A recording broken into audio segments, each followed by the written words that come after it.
Hi guys, it's Borderlands here. I'm going to be showing you today my Nova melee build. It's a really fun build. I've not seen one like this. Hope you like it. It's very different. As you can tell, I normally make Mo's build, so this is my first build guide going to a different character, so I hope you like it. It's a melee build, so obviously we're going to be using the face punchers. This gun doesn't, it's classed as melee damage when you shoot it. We've got a 391, which we're going to be using against most enemies, mobs. We've got the consecutive hits, which are used for bossing. And then I'm still testing this one, the Mantis shoulder cannon. I'm not sure if it's worth using this or this for bossing yet. I've not decided. I've got a feeling that the consecutive hits will probably beat it, but we'll see. And the plasma coil is purely there because it hits hard and it's a backup weapon in case we run out of ammo on a shotgun. Then we've got that as a backup to be able to finish any content that we'll be halfway through. I've not had to use this yet, but I can imagine it could come up if you're doing things like the solo guardian takedown. And the last thing you want to do is get caught out without a weapon. We've got the frozen hot shield, but this is a flexible spot here. This can be swapped with any of these as long as it's got on action skill start, activate any effects that trigger on shield break or fill, meaning you get the Nova damage whenever you use your Mantis cannon. So you'll get the Nova damage. That scales with the Mayhem, so it does more damage than it actually says on the screen. Like, it does a lot of damage. Okay, so I've got this in cryo, radiation, and incendiary. Okay, I'll show you what I mean by when I use my Mantis cannon and spam it. You'll see. So it goes. See the ring going around the outside of me? That actually freezes enemies. This cryo one. If it's radiation, it'll blow them up, obviously. So I'll try and get it in photo mode so you can see. Okay, so you can see the ring around me that it's dealing. That's the area. It's quite a large area. So anyone in that radius there will freeze. It's massive when you're playing and you're moving as well. It seems to go even further than that ring. And then obviously they're vulnerable to take more damage. So what we do is we hit them with a melee once they're frozen. And at the same time, we're running Radiation Stone White Elephant. I have got a cryo one, but I found it more effective having the radiation, because when you shoot one enemy, if it's a mob, they blow up, and then everyone around you blows up. And it's nice having that mix of elements as well. So you get radiation and cryo, so you're getting the best of both worlds. So blue enemy bars, yellow enemy bars, and red are just going to get absolutely ripped apart. And then also, we can't throw grenades, but the action skill end is really helpful on the grenade because that still does proc to your weapons. So you can, on this one, get the bonus radiation damage, but as you said, that's really flexible, so you guys can pick, what element you want to run on that, whether it's shock, radiation, cryo, more cryo, I don't think we need any more, but you can run that if you want. With the class mod, we're running Silent Spy. I've got a god roll on this, so if any of you guys want any of this gear that I've got and you're on PlayStation, let me know in the Discord or drop a comment and we can get that sorted out and I can send it all to your mail for you. Or you can join my lobby and we'll get it sorted and I'll drop it for you. With the skills, what we've got here in the blue tree is basically anything that's going to increase like speed or damage. So this is more or less the entire tree. It's probably easier for me to explain why we've not gone through these ones rather than gone through the ones we have, because it's pretty obvious, movement speed and all of that kind of with Zane's obvious why we've got that. But the reason we haven't got this is because a lot of the time we're mainly just using the 390. We don't actually change weapon that often, so you don't really benefit. We're not using Sentinel, so there's no point of using that. And with the shotgun, you don't really notice the additional projectile that much, I've noticed. Maybe if you was using like a plasma coil or something all the time, you might want to pick that. But I put the 5 points in this one instead, just because the fire rate's nice on the shotgun. Okay. Not put any points in here at all. And we've gone down to here because barrier is going to be one of the main skills we're using. Obviously, this is mainly just for protection. So we've gone with shield capacity increase, regen, recharge rate, and obviously resistance. And then down to here, Zane's barrier against the effects of his currently equipped shield mod. Additional shield effects are applied to all enemies near the barrier. Bonuses to Zane are reduced. And then we've got this here, charged relay. Whenever Zane or an ally touches the barrier, they gain increased movement speed and reload speed for a few times. You're moving around a lot, so obviously it's simple why we chose that. Zane's barrier becomes a dome covering all sides, cooldown plus 20%. So that's a brilliant as well, so you're getting all around protection when you're moving about. This tree here, so just let me explain. The face puncher gun that we're using for the melee damage can't hit critical hits. So if I shoot,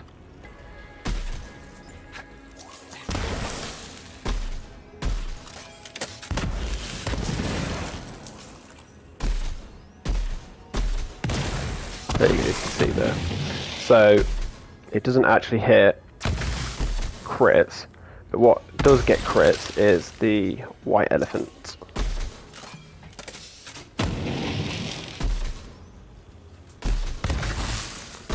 See? No crit. White elephant crits. No crit. White elephant crits.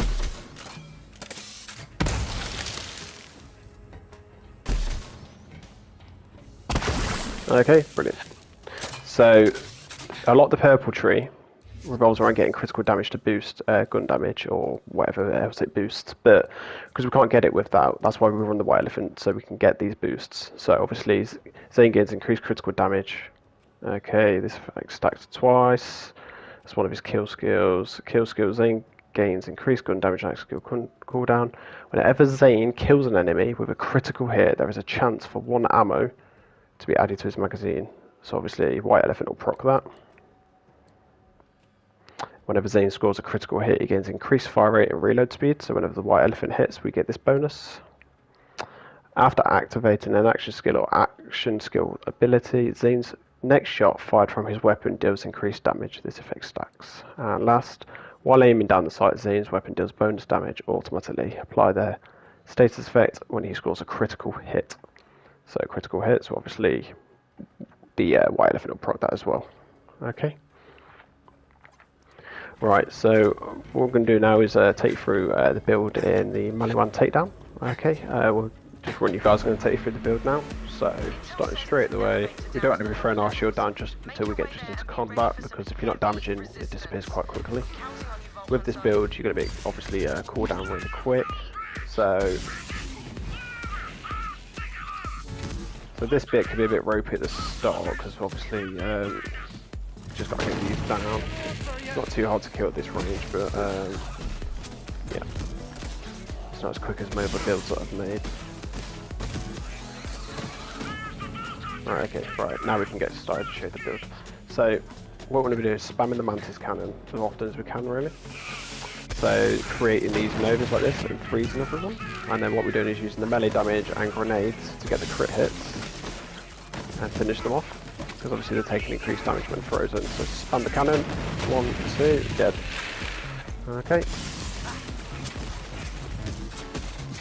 So spam the cannon, dead. Obviously the more we move, the more damage, and obviously aim down the sights gives us an increase in damage also.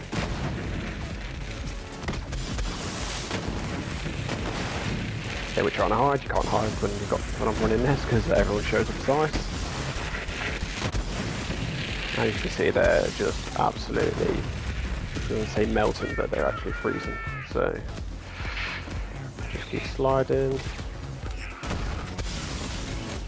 Dead. Dead. Keep spamming it, let it froze. It's a great crowd control build. Works great if, you know, I like to make builds that work and synergize in, you know, with other people. So, you know, you can imagine if someone's running this and then someone's running my permafrost bear build that was made by Wonga Bunny, you can have a great time. You know, everything's going to be froze. Nothing's going to be stood running around, which then leaves you another 2 damage dealers that can just absolutely destroy everything. So you'll see here it makes easy work of the bosses. And all the ads around it, got great crowd control and they can't do anything to me because they're frozen, which gives you plenty of time to deal with them. You see the radiation and the cryo proccing. So the yellow explosion is the radiation, and the obviously you know what the cryo is. So you could run, say, ASC shock or corrosive if you wanted on the grenade. So you can run, you know, 3 elements going. And obviously, the more you're moving and shooting, our shield is quite strong. Can get a bit ropey on solo play on the bridge. I'd definitely say also that this build is best for mobbing. It's more of a support play. Can deal with bosses, as you'll see at the first boss when they get there. It can nuke them. Right, okay, so what we'll do is now I'm just going to fast forward for you to the boss.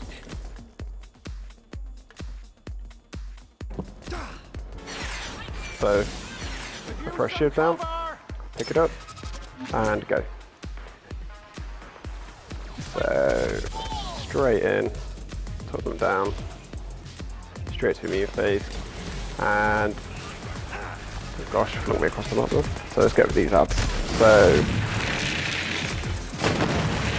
remembering to try and aim down the sights as much as possible. It can be a pain with Zane, you know, you want it to move around quick. You don't always need it, but especially for bosses it helps.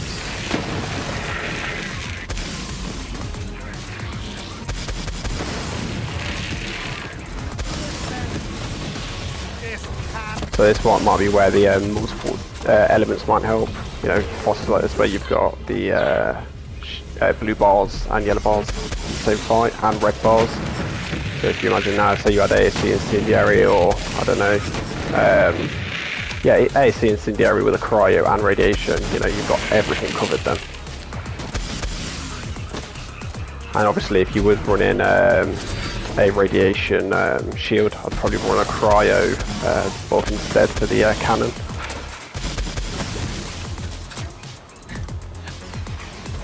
There we go, let's melt these.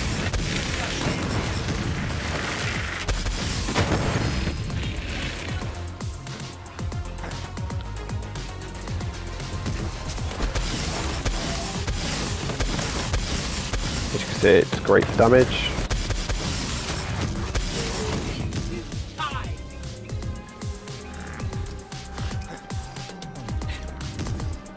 Let's go away from the next one. Here we go. Right, so freeze them all. Blow them up with a radiation.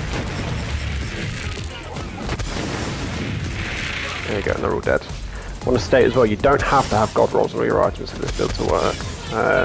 It doesn't have to be perfect, but if you are on PS4, or PlayStation 5, don't hesitate to contact me. I'm willing to drop all of this gear for you, so you can have a play around with it. And I just want to point out as well, on these artifacts, there are so many different ones you can use, and they all work. Okay, you can use this one. You don't have to have the sticky grenades you get from White Elephant. It just means that you're going to have to spec some of these points elsewhere. You're not going to get the benefit of some of these, but that means you can always spec them into other stuff. You can put them in here, put them in here. You could even put more into there if you wanted. Not see why you would, but maybe even in there. But I'd say this is with the White Elephant's the best way to run it. And on the White Elephant also there is a multitude of different types. So like you've got cryo, we've got corrosive one. No, sorry, we've got cryo there.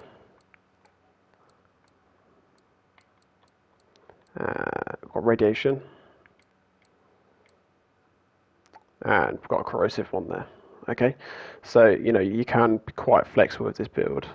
All right, and if you were to take one of these off, you've got static charges and stuff as well. You can always use, which do really well, and they do great damage as well. Okay. Just want to thank Evil Elmo for dropping me a lot of these artifacts and also the shields. Big shout out to that guy, he's absolutely awesome and great for the community.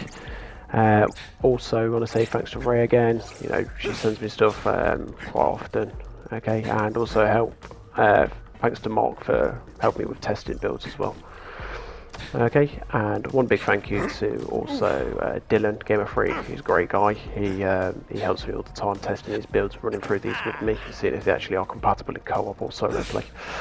Just want to say as well, if you did like the video and you want to get hold of this, join the Discord. It's going to be in the description. And yeah, please like and subscribe. And thank you for watching.